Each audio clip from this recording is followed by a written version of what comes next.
Welcome to your Research Business Daily Report, sponsored today and all this week by Socratic Technologies, where proprietary tools and methodologies tackle marketing complexities so that you can make confident business decisions.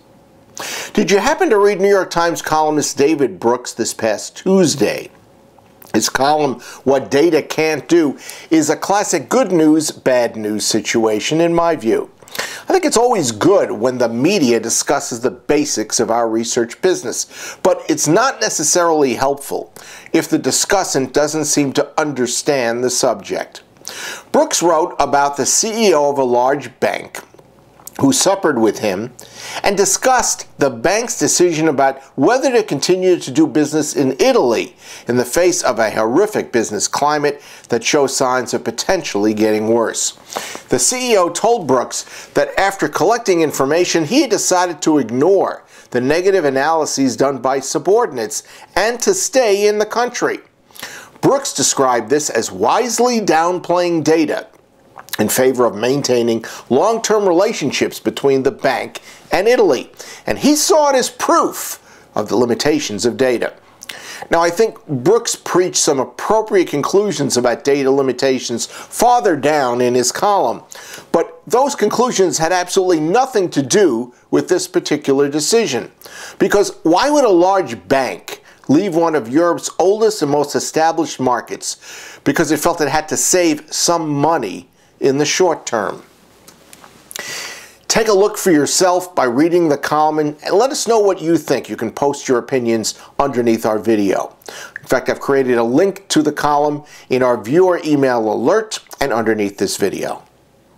Next, Media Post reported an interesting consumer mobile usage finding from Microsoft Advertising Senior Research Manager Kelly Jones. She told the Mobile Insider Summit about sequential consumer behavior, which she described as occurring whenever a person's mobile device navigates and accesses content linearly across time and space. On the other hand, she described consumer multitasking that includes the use of phones. And during that situation, consumers display distraction behavior. That, she said, is particularly vexing for marketers in their advertising. And Jones asked, is there room during distracted behavior for an advertiser to insert themselves? Good question. Finally, when MR News Managing Director Nick Thomas witnessed his daily research news online publish its 100,000th job ad, he decided to speak out about how the market research job market has changed since the first classified job ad appeared 14 years ago in his online service. Here's what Nick told us this past week. I think it's something pretty unique in that I don't think anybody's ever read as many market research job ads as I have, but I also have the opportunity to talk to recruiters, to talk to candidates, to talk to employers on a fairly regular basis about their views of the trends. So all in all, it gives me a very good mixture of inputs, and I wanted to do something with that. What do you see as the ongoing role of traditional research? I think traditional researchers could get very depressed if they listened to everything that was said by every proponent of every new technique that comes along about how they're going to either be wiped out or reduced to a tiny niche or a niche very soon.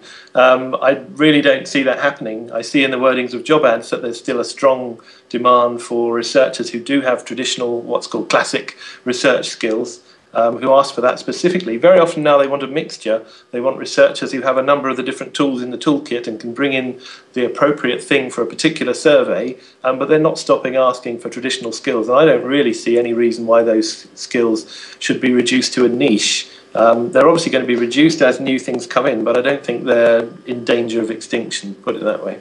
If you look at the percentage that are exclusively doing traditional research, it's probably quite low. It's probably 20 or 25 or something. These are figures completely off the top of my head, but the impression I get. If you look at the percentage of ads that ask for traditional research skills because that will be used in amongst other research, then it's probably well over 50%.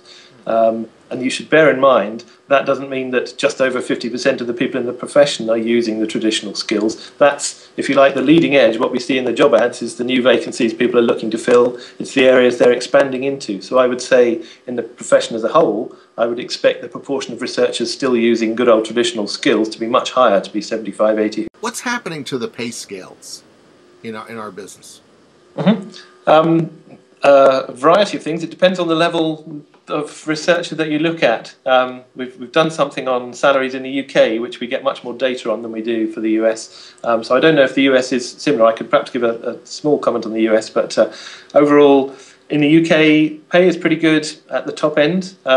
It has, in the last 10 years, risen by between 20 and 35% for the top categories, from sort of project manager, associate director, as we call it, which is kind of your VP level and just below, up to the very senior levels. So it's a pretty good 10-year rise when you consider that 5 years of that has been global, economic struggle.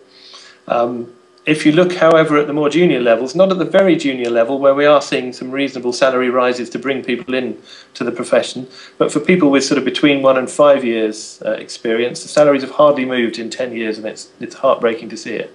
What's the tension between client researchers and vendors out there insofar as adoption and acceptance of all these new tools and techniques?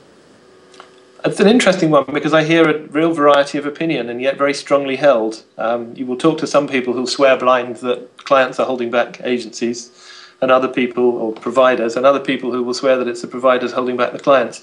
I think it's a difficult one to call, but I would argue that clients quite often want to experiment with something new, but they don't always want to put big investment behind something new. So the clients can be seen to be pushing the agency, saying, can we try this? Have you got this capability yet? But they won't then put a lot of money behind it, which is why when you have something like the announcement from Millward Brown, Coca-Cola and Unilever the other day, back in January, it's big news. A lot of people that's our most viewed story in the recent past. A lot of people are interested in the fact that some clients are finally saying, in this case, neuroscience is something that they really want to use. It's like commercial use of something rather than just at the R&D stage. We're moving to actual full-scale use of a new technology, and that is very interesting, but that's reasonably rare.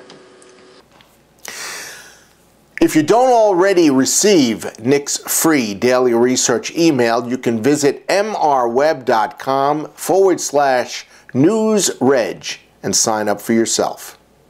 That's your Research Business Daily Report, sponsored by Socratic Technologies, where proprietary tools and methodologies tackle marketing complexities so that you can make confident business decisions. Check out Socratic's link underneath this video. Have a great research day, and we invite you to join us tomorrow for a special Friday edition.